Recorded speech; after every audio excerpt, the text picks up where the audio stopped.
Hi friends, welcome back to CK vlogs. അങ്ങനെ ഇതാ ഗോവയിലത്തെ രണ്ടാമത്തെ ദിവസമാണ് കേട്ടോ ഇത്. അപ്പോൾ നമ്മൾ രാവിലെ തന്നെ ഒരു സ്കൂട്ടി റെൻറ്റിനെടുത്ത് നേരെ നമ്മൾ അഗ്വാഡ ഫോർട്ടിലേക്കാണ് പോയിക്കൊണ്ടിരിക്കുന്നത്. അപ്പോൾ നമ്മൾ ഈ ഗോവയിലുള്ളത് നോർത്ത് ഗോവയിലാണ് കേട്ടോ നമ്മളുള്ളത്. അപ്പോൾ ഇവിടെ പുറത്തേക്ക് ഇറങ്ങണ്ടിക്ക് നമുക്ക് സ്കൂട്ടിയോ കാറോ അങ്ങനെ രണ്ടും റെൻറ്റിന് കിട്ടും. അപ്പോൾ നമ്മൾ സ്കൂട്ടി ആയിരുന്നു എടുത്തിട്ടുള്ളത്. അപ്പോൾ ഇത് നമ്മൾ നിൽക്കുന്ന സ്ഥലത്ത് നിന്ന് അത്യാവശ്യം ദൂരം ഉണ്ടായിരുന്നു ഇവിടത്തേക്ക് വരാതെ. അപ്പോൾ നമ്മൾ ഗൂഗിൾ മാപ്പ് ഇട്ടിട്ടാണ് വന്നത്. അപ്പോൾ ഞാനായിരുന്നു ഗൂഗിൾ മാപ്പ് നോക്കി പറഞ്ഞു കൊടുത്തത്. അതുകൊണ്ട് തന്നെ ഒന്ന് വഴി ചെറുതായിട്ട് തെറ്റി. പിന്നെ നമ്മളിതാ ഇവിടെ എത്തി. അങ്ങനെ ഇതൊരു കുന്നിൻ്റെ മണ്ടക്കാണ്, കുറച്ച് ഹൈറ്റ് ഉണ്ട്, മീൻസ് പൊക്കത്തിലാണ് ഈ ഫോർട്ടുള്ളത്. അപ്പോൾ നമ്മളിവിടെ എത്തി. അവിടുന്ന് പിന്നെ പാസ്സൊക്കെ എടുത്ത് ഉള്ളിലേക്ക് നടക്കുകയാണ്. അപ്പോൾ ഈ നമ്മളെ തലയിലുള്ള തൊപ്പി വാങ്ങുക എന്ന് പറയുന്നത് അത് നിർബന്ധമായിട്ടുള്ളൊരു കാര്യമാണല്ലോ. അങ്ങനെ ഞാനും വാവാച്ചി ഓരോ തൊപ്പിയൊക്കെ വാങ്ങി നമ്മളിങ്ങനെ നടക്കുക. പിന്നെ നല്ല വെയിലും ഉണ്ടായിരുന്നു കേട്ടോ രാവിലെ തന്നെ. രാവിലെ എന്ന് പറയാനും പറ്റൂല, നമ്മളൊരു 11 മണി 12 മണിയൊക്കെ ആയി ഇറങ്ങുമ്പം. അപ്പോൾ അത്യാവശ്യം നല്ല വെയിലും ഉണ്ടായിരുന്നു. അങ്ങനെ ഇത് ഈ കാണുന്നത് ഇവരെ മാപ്പാണ് കേട്ടോ. നമുക്ക് ഉള്ളിലേക്ക് പോയിട്ട് അവിടെ പോകാനുള്ള അവിടെ എന്തൊക്കെയാണ് ഉള്ളത് എന്നൊക്കെ അവർ അതിൽ കാണിച്ചു തരുന്നുണ്ട്. അപ്പോൾ അതിനനുസരിച്ചിട്ട് നമ്മൾ നടന്നാൽ മതി. അങ്ങനെ നമ്മൾ ഉള്ളിലേക്ക് കയറി.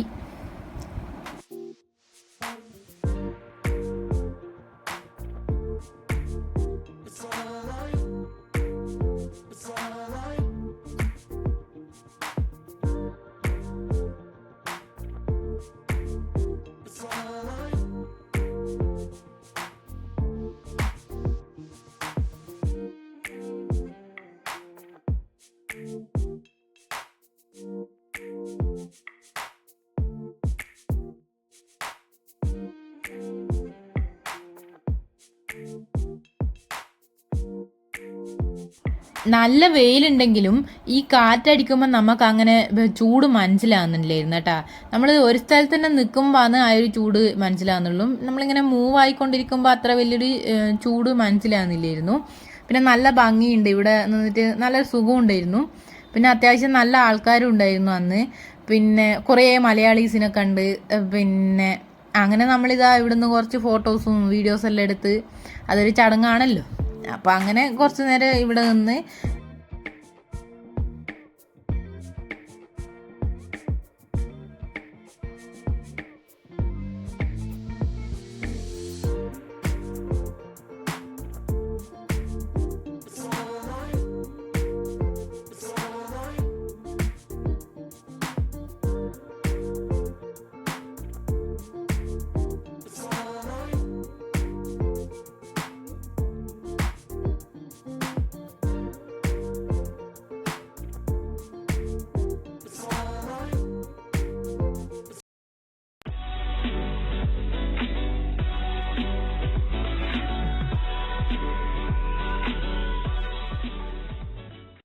പിന്നെ നമ്മൾ ഇവിടുന്ന് ഇറങ്ങുമ്പോൾ തന്നെ ഇതാ ഈ കാണുന്ന കുറേ ഫ്രെയിംസ് ഇല്ലേ, ഇത് ഇവിടുത്തെ പഴയത് പുതിയതെന്ന് പറഞ്ഞിട്ടുള്ള കുറേ ഫോട്ടോസ് വെച്ചതാണ്. ഇവിടുത്തെ കുറേ സ്ഥലങ്ങൾ പഴയത് പുതിയതെന്ന് പറഞ്ഞിട്ടിങ്ങനെ വെച്ചിട്ടുണ്ടായിരുന്നതാണ്. അപ്പോൾ അതെല്ലാം കണ്ട് നമ്മൾ ഇവിടുന്ന് പുറത്തേക്ക് ഇറങ്ങി.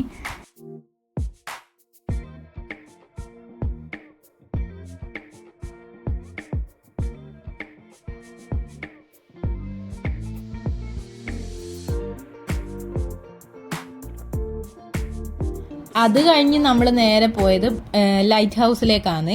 ഈ ഫോർട്ടിൻ്റെ കുറച്ച് അടുത്ത് തന്നെയായിട്ടാണ് ഇതുള്ളത്. അപ്പോൾ നമ്മളിങ്ങനെ നടക്കുമ്പോൾ ഒരു മയില് ഉണ്ടായിരുന്നു അവിടെ. അപ്പോൾ കുറച്ച് നേരം അതിനെയെല്ലാം നോക്കി നിന്ന്. ഞാൻ വിചാരിച്ചു അതിപ്പം പീലിയൊക്കെ വിടർത്തുന്നു എവിടെ അത്. അപ്പോഴത്തേക്ക് നല്ല മഴക്കാറ് വന്നിട്ടുണ്ടായിരുന്നു. അപ്പോൾ അത് പേടിച്ചിട്ട് പോകാനങ്ങാറ്റായിരുന്നു. അത് പോകുന്നുണ്ട, നല്ല ഭംഗിയില്ലേ കാണാൻ.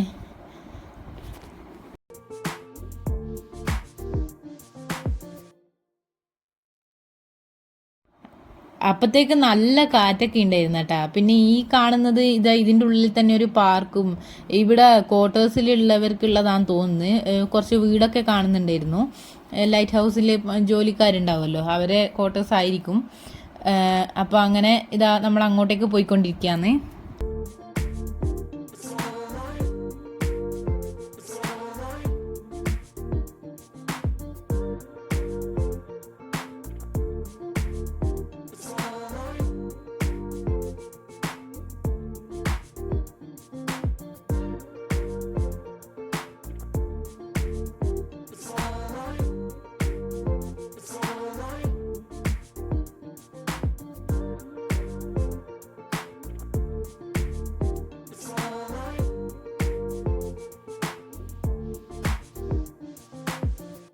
അത് കഴിഞ്ഞ് നമ്മൾ നേരെ ലഞ്ച് കഴിക്കാൻ പോയി. ലഞ്ച് എന്നൊന്നും പറയാൻ പറ്റൂല, 4 മണി അങ്ങാറ്റായിന്. ഇവിടെയുള്ളൊരു ഫാറ്റ് ഫിഷ് എന്ന് പറയുന്ന ഒരു റെസ്റ്റോറൻറ്റ് പോയി ഗോവൻ ഡിഷസ് എല്ലാം കഴിച്ച് പിന്നെ അവിടെ നിന്ന് നേരെ നമ്മൾ ഇറങ്ങി അടുത്ത ബീച്ചിലേക്ക് പോയി. അവിടെ മറ്റേ ബാഗ ബീച്ചിലേക്കാണ് പോയത്. അവിടുന്ന് അപ്പോൾ നമ്മളൊരു ചടങ്ങാണല്ലോ ഈ മുടിക്ക് സംഭവം ചെയ്യാന്നുള്ളത്. അപ്പോൾ നേരെ പിന്നെ അതൊക്കെ ചെയ്ത് ഞാനും വാവാച്ചിയും കൂടി. പിന്നെ വേറൊരു കാര്യം എന്താ വെച്ചാൽ നമ്മൾ ഇവിടെ എവിടെ പോയാലും പാർക്കിംഗ് ഫീസ് കൊടുക്കണം. അത് പാർക്കിംഗ് ഫീസ് കൊടുക്കുന്നതിലല്ല പ്രശ്നം, പക്ഷേ നമ്മളോട് പൈസ വാങ്ങിക്കഴിഞ്ഞിട്ട് അവർ വണ്ടി വെക്കാൻ നല്ലൊരു സ്ഥലം അവർ തരണ്ടേ, അതില്ല. നിങ്ങൾ എവിടെയും കൊണ്ടുപോയി വെച്ചെന്ന് പറയുക ചെയ്യുക, പക്ഷെ പൈസ അവർക്ക് എങ്ങനെയായാലും വേണം. നമ്മൾ എവിടെ പാർക്ക് ചെയ്യുന്നതിന് 50 രൂപ കൊടുക്കണം. കാറാകുമ്പോൾ അതിൽ കൂടുതൽ പൈസ കൊടുക്കണം. അതൊരു നല്ലൊരു ഇതായിട്ട് തോന്നിയില്ല. ബാക്കി കുഴപ്പമൊന്നുമില്ല. പിന്നെ നമ്മളിതാ ബീച്ചിലേക്ക് വന്ന് ബീച്ചിൽ അപ്പോഴത്തേക്കും മഴക്കാറായതുകൊണ്ട് നല്ല ഇതായിരുന്നു, നല്ല കാറ്റൊക്കെ ഉണ്ടായിരുന്നു. അപ്പോൾ കുറച്ചു നേരം ബീച്ചിൽ നിന്ന് ഈ കാണുന്നത് സീസണിലേക്ക് കെട്ടുന്ന ബിൽഡിംഗ് ആണ് കേട്ടോ. മീൻസ് ഇവിടെ ഫുള്ള് DJ പരിപാടിയും അങ്ങനെയൊക്കെ ആക്കേണ്ടിയിട്ട് ഇനിയിപ്പം ഒക്ടോബർ മുതലാണ് ഇവിടെ സീസൺ തുടങ്ങുകയെന്നാണ് ഇവിടെയുള്ള പണിക്കാർ പറഞ്ഞത്. അപ്പം നമ്മളോട് അവർ പറഞ്ഞു ഇവിടെ കയറി നിന്നു, നല്ല മഴയായിരുന്നു. കുറച്ചു നേരം നമ്മളെന്നിട്ട് അവിടെ കയറി നിന്ന് പിന്നെ നമ്മൾ പുറത്തേക്ക് ഇറങ്ങി. അപ്പോൾ വരുന്ന വഴിക്ക് കണ്ടതാണ് ഈ മാർക്കറ്റ്. അപ്പോൾ അവിടെ നിന്ന് ഒന്നും വാങ്ങിയിട്ടൊന്നുമില്ല, ജസ്റ്റ് എല്ലാം ഒന്ന് കണ്ടിട്ടിങ് വന്ന്. പിന്നെ ഗോവയിലെ സ്പെഷ്യലാണല്ലോ കാഷ്നട്ട് എന്ന് പറയുന്നത്. അപ്പോൾ നമ്മളങ്ങനെ കാഷ്നട്ടിൻ്റെ അടുത്തെല്ലാം പോയി. പക്ഷേ അത്ര വലിയ ഇഷ്ടപ്പെട്ടില്ല കേട്ടോ, എന്താ അറിയില്ല. നമ്മൾ എന്നിട്ട് കുറച്ച് കാഷ്നട്ട് വാങ്ങിയിട്ട് വന്ന് പിന്നെ നമ്മളിതാ റൂമിലെത്തി ഫ്രഷായി ഡിന്നറൊക്കെ കഴിച്ച്. ഇതിപ്പം പിറ്റേത്തെ ദിവസമായി കേട്ടാ, നമ്മൾ ഇവിടുന്ന് വെക്കേറ്റ് ചെയ്യലായി. നല്ല സങ്കടമുണ്ട്. അങ്ങനെ നമ്മളിതാ റൂം വെക്കേറ്റ് ചെയ്ത് പുറത്തേക്ക് ഇറങ്ങാണ്. ശരിക്കും ഗോവയിലെത്തി 3-ാമത്തെ ദിവസമാണ് ഗോവ ശരിക്കും മിസ് ചെയ്യുക. ഇനിയും ഇങ്ങോട്ടത്തേക്ക് വരണം തന്നെ തോന്നിപ്പോവും. അപ്പോൾ നമുക്കും അങ്ങനെ ഒരു തോന്നലുണ്ടായി. അപ്പോൾ നമ്മളിതാ റൂമൊക്കെ വെക്കേറ്റ് ചെയ്ത് നമ്മൾ തിരിച്ച് വണ്ടിയിലേക്ക് കയറി റെയിൽവേ സ്റ്റേഷനിലേക്ക് പോവാന്ന്. ലാസ്റ്റത്തെ ദിവസം നമ്മൾ പിന്നെ 11 മണിക്ക് റൂം വെക്കേറ്റ് ചെയ്യണമായിരുന്നു. അങ്ങനെ നമ്മൾ പിന്നെ എങ്ങോട്ടേക്കും പോകാനൊന്നും പറ്റിയിട്ടില്ല. അപ്പോൾ ഒരു പ്രാവശ്യവും കൂടി ഗോവയിലേക്ക് വരണം എന്ന് അപ്പോൾ നല്ല ആഗ്രഹമുണ്ടായിരുന്നു. ശരിക്കും 2 ദിവസം കൊണ്ടൊന്നും ഒന്നും ഗോവ കണ്ട് തീരാൻ പറ്റില്ല. നോർത്ത് ഗോവ ആയാലും സൗത്ത് ഗോവ ആയാലും ഒരു 5 ദിവസമെങ്കിലും വേണ്ടി വരും ഗോവ കാണണമെങ്കിൽ. അപ്പോൾ അങ്ങനെ നമ്മൾ ട്രെയിനിൽ കയറി.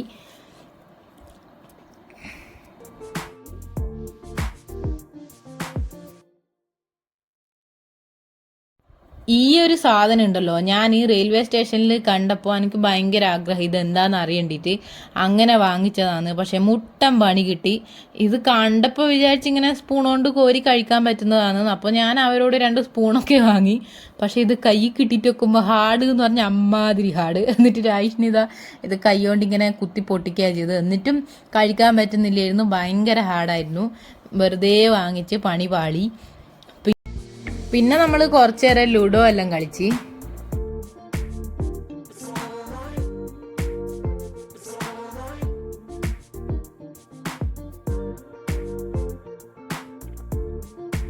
ഗോവയിൽ പൂനെയിലേക്ക് വരുന്ന വഴി നല്ല വ്യൂ ആയിരുന്നു കേട്ടോ. ഈ കാണുന്നത് നമ്മളെ ദൂദ്സാഗർ വാട്ടർഫോളാണ്.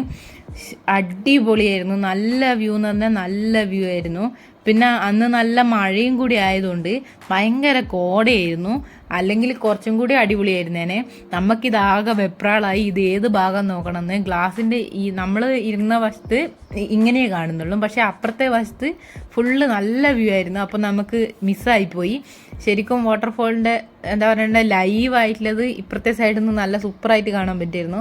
നമുക്കാകെ വെപ്രാളായി, ഒന്നും അങ്ങനെ കാണാൻ പറ്റിയിട്ടില്ല. പിന്നെ ഇത് നമുക്ക് അറിയില്ലായിരുന്നു ഈ വഴി വന്നാൽ ഇങ്ങനെ ഉണ്ടെന്നുള്ളത്. ഇനി അടുത്തതിന് ശരിയാക്കാന്നില്ലെങ്കിൽ നമ്മളങ്ങനെ ഇരുന്ന്. ശരിക്കും നല്ല വ്യൂ ആയിരുന്നു, നല്ല ഭംഗിയുണ്ടായിരുന്നു, ഭയങ്കരമായിട്ട് ഇഷ്ടപ്പെട്ട്.